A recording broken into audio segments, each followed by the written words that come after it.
주십시오.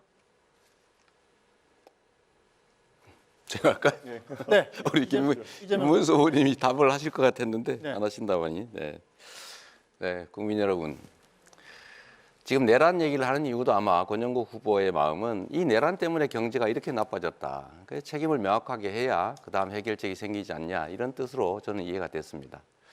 뭐 저도 거기에 공감이 됩니다. 일단은 아마 우리 많은 후보들께서 현장을 다녀보시면서 느끼셨을 겁니다. 정말로 시장, 골목, 서민들 너무 어렵습니다. 특히 자영업자들이 완전히 무너졌습니다. 이 자영업자들께서 매출도 오르지 않을 뿐만 아니라 물가도 오르고 해서 지금 평년보다 지금 10만 명 이상이 더 문을 닫았다고 합니다. 물론 새로 신규 창업하는 경우도 줄어들어서 가게들이 정말로 많이 공실이 생기고 있습니다.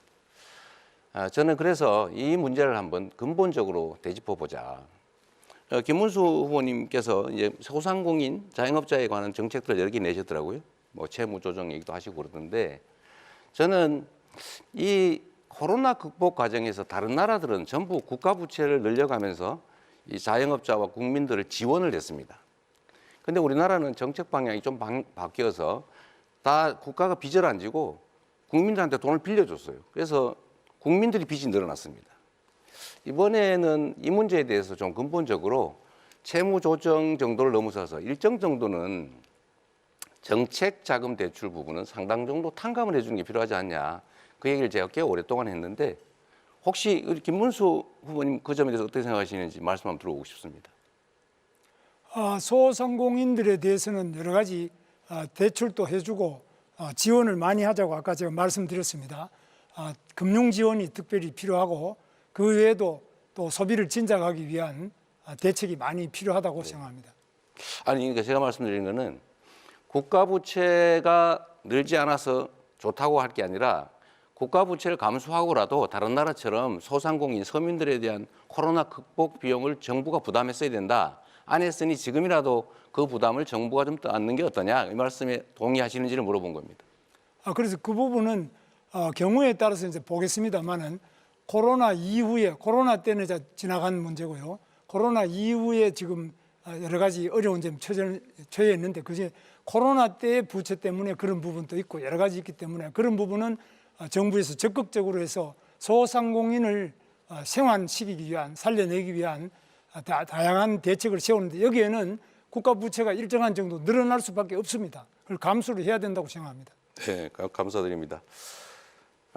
국민 여러분, 일단 이런 단기적인 대책도 중요한데 장기적으로는 아까 시간이 짧아 말씀을 못 드렸는데 경제 시스템을 장기적으로 좀 바꿔야 됩니다. 그러니까 지금 이 정부처럼 무슨 R&D 예산을 대폭 깎아가지고 예산을 아낀다고 해서 아예 기술 개발의 길을 막는다든지 이렇게 하면 절대 안 되죠. 첨단 AI를 포함한 첨단 산업들을 대대적으로 육성해야 됩니다. 그래야 새 길이 생깁니다. 두 번째는 이 정부가 정말로 잘못한 것인데 재생에너지 산업을 탄압을 했는데 재생에너지 산업을 적극 지원해야 됩니다. 거기서 재생에너지 생산 과정에서 또는 공급 과정에서 또는 재생에너지를 활용하는 글로벌 기업들이 또 들어올 수가 있겠죠. 세 번째는 문화산업들을 적극 육성해야 된다고 생각합니다. 다음 부분은 좀 달리 논의하겠지만 우리 이준석 후보는 어떠세요? 저는 문화산업이 우리가 상당히 기회가 많다, 영향이 된다고 생각하는데 혹시 이런 문화산업 그 진흥에 대해서 생각해 보신 게 있으면 말씀 좀 듣고 싶습니다. 당연히 문화산업 같은 경우에는 저희가 앞으로 관광산업과 더불어서 키워나가야 되는 3차 산업의 핵심 과제고요. 저는 바우처 사업 같은 것을 통해 가지고 문화의 소비를 늘리는 것이 필요하다 이런 생각을 하고 있습니다. 특히 가장 소외받은 부분, 뭐 전통음악이라든지 아니면 고전음악이라든지 이런 부분의 예술가들 같은 경우에는 지금 팝컬처와 다르게 이 수요를 찾지 못해가지고 예술 영위해 나가는 것 자체에 어려움을 겪고 있습니다. 그래서 일정량의 바우처 제도가 필요하다 이런 생각하고 있습니다. 네. 예, 제가 한번 네. 말씀드리겠습니다.